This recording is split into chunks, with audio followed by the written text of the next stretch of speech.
Hello. नमस्ते students. आज हम पढ़ेंगे लेज़र फिजिक्स के अंतर्गत लेज़र की लाइन शेप फंक्शन क्या होता है इसके बारे में। We know that atoms can absorb or emit radiation over a range of frequencies only. A question may be asked. Now, to understand this, we should have a look at the very basic process devised by Einstein and Planck. Once again, as you see here, the energy levels E1 is the ground level and E2 is the excited level, having number density of atoms N1 and N2 respectively, and the energies E1 and E2. Now the atoms interact with some radiation at we have firstly we assume that the incident radiation is at some definite frequency nu.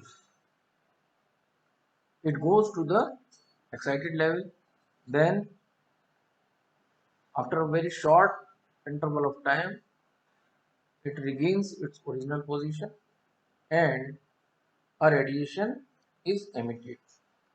So naturally, if there are just two single levels, then the radiation must be monochromatic of some fixed frequency nu. Let us recall the light amplification process once again. The excitation, as told by Albert Einstein, the rate of absorption of radiation per unit volume from level 1 to 2 must be equal to gamma 12 equal to V12 UW N1, where N1 are the number density of atoms at ground state, and U is the energy radiation energy per unit volume between omega and omega plus d omega.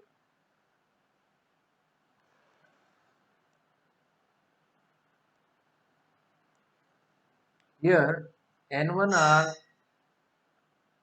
the number of atoms and U has the unit of energy density, energy per unit volume. So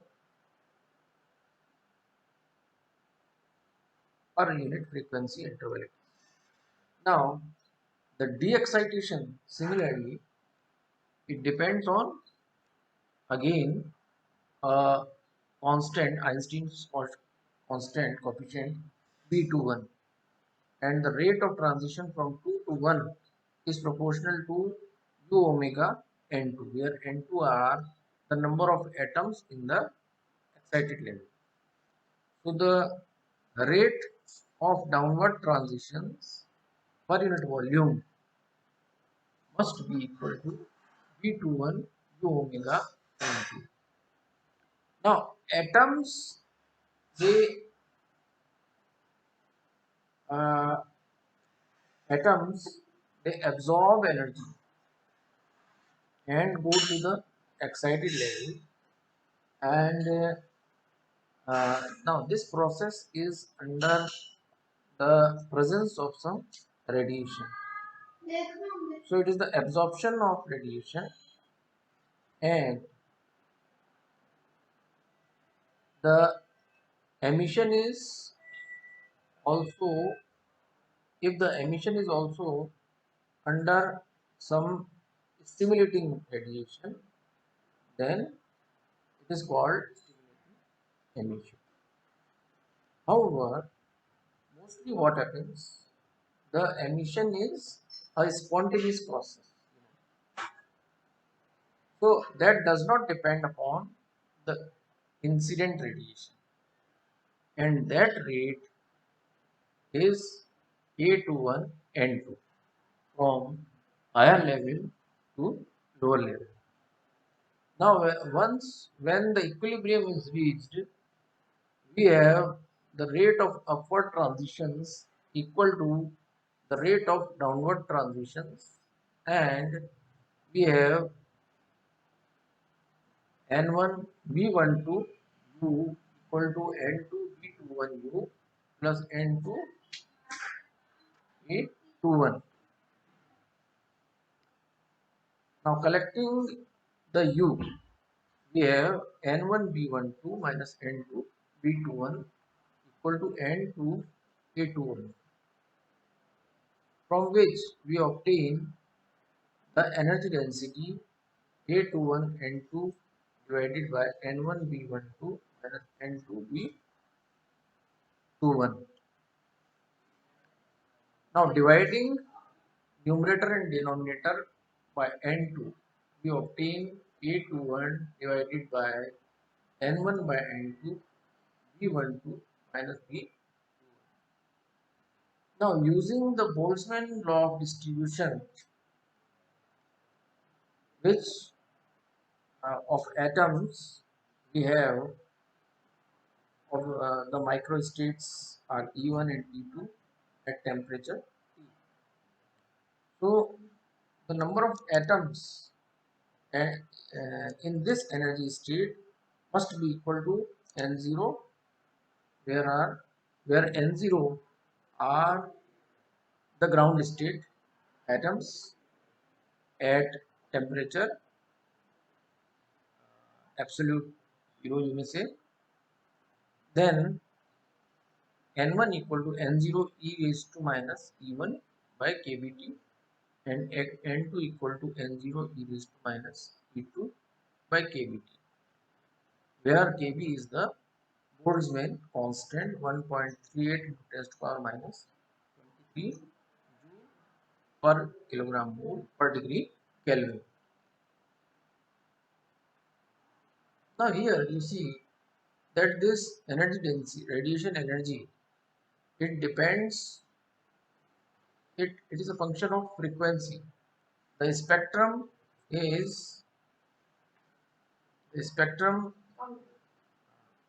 the spectrum is this, and here it is a frequency interval.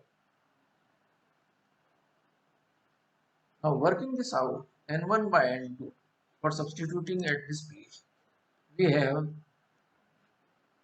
solved this here, and the notes are being shared in this YouTube along with this YouTube video in the description box as a link. So we have e raised to h cross omega by kb.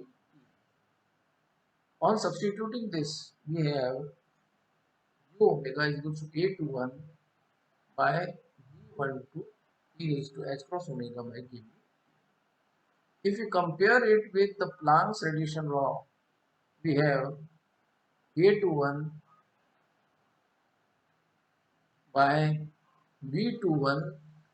We divide numerator and denominator by B21, sorry, and so that on comparison we have A21 by B21 equals to H cross by pi square omega by C by N0, that means omega N0 by C cubed, and hence it follows that B12 equals to B21 equals to B.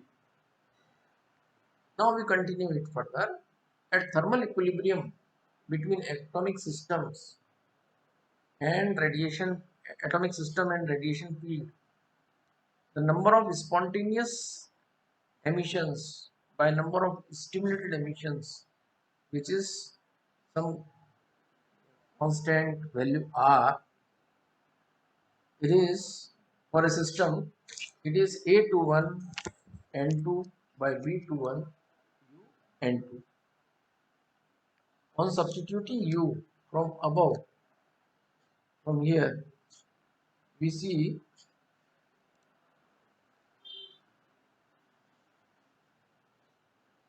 that on simplifying we substitute it here, and because b12 equal to b21, we obtain r equal to e raised to h cross omega by kbt. Now if h cross omega is much greater than 1, we have it r nearly equal to e raised to h cross omega by kb, which is the canonical term. That means the rate of spontaneous emission is greater than that of stimulated emission. Here N2 falls like this,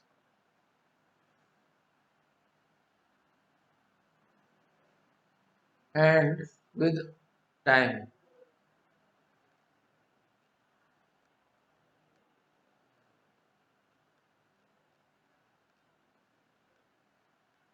therefore we have dN2,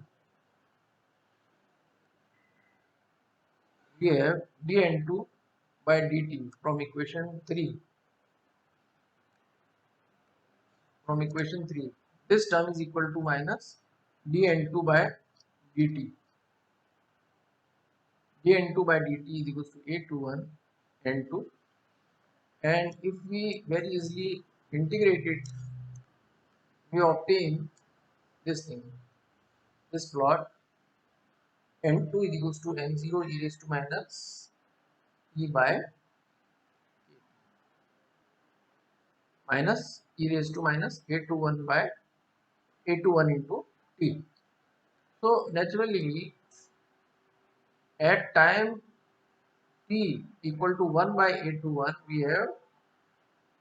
we have uh, most of the transitions, that is known as the spontaneous lifetime transition from 2 to 1, and this equals to 1 by 2 t at this position.